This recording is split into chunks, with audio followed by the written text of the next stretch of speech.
Years ago, I used to sit working on the bathroom floor while my daughter played in the bathtub. I told myself I was balancing everything. Looking back, I wasn't really present anywhere. I thought doing it all was a compliment, that being the strong person meant being dependable, the person who figures things out, the one who stays late, who always says yes, taking on more work because somebody has to. And for a long time, I was proud of that. But when I think about that season of my life, I keep going back to the image of me sitting on the bathroom floor. Bath time had become one of the few moments in the day where she was contained, safe, and happy for more than just a few minutes. I'd answer emails, process tickets, finish projects, catch up on work I hadn't got done during the day. I told myself I was still there with her. I was still getting extra work done. I was handling it all. At least that's what I thought. But looking back now, I realize I wasn't really present anywhere. Part of me was with my daughter. Part of me was with my work. And none of me was taking care of myself. That's the thing nobody tells you about being the strong one. You slowly become the person who absorbs everything. Everyone else's needs, everyone else's problems, everyone else's expectations. And because you're capable, people stop asking if you're okay.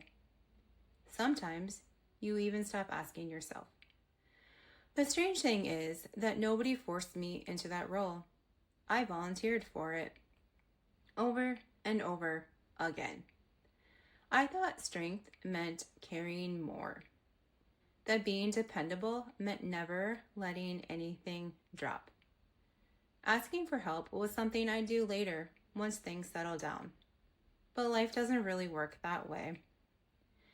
There's always another project, another responsibility, another reason to wait. The lesson took me a lot longer to learn than it should have. Being strong isn't carrying everything yourself. It's knowing your limits before you reach them. Recognizing that your worth isn't tied to how much you can sacrifice.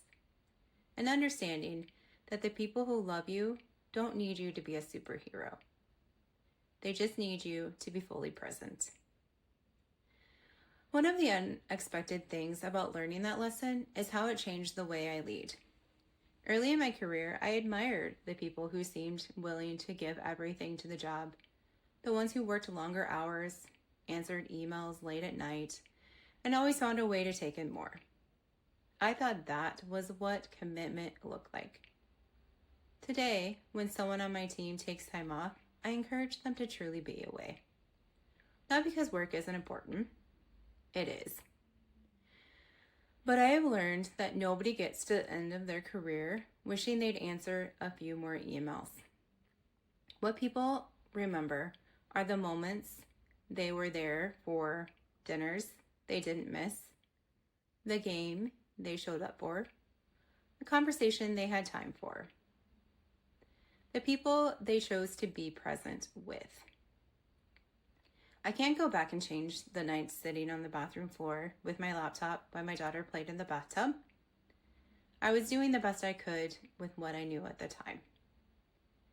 But I can take what I've learned from that season and pass it on to my team, to my daughter, and maybe to anyone listening.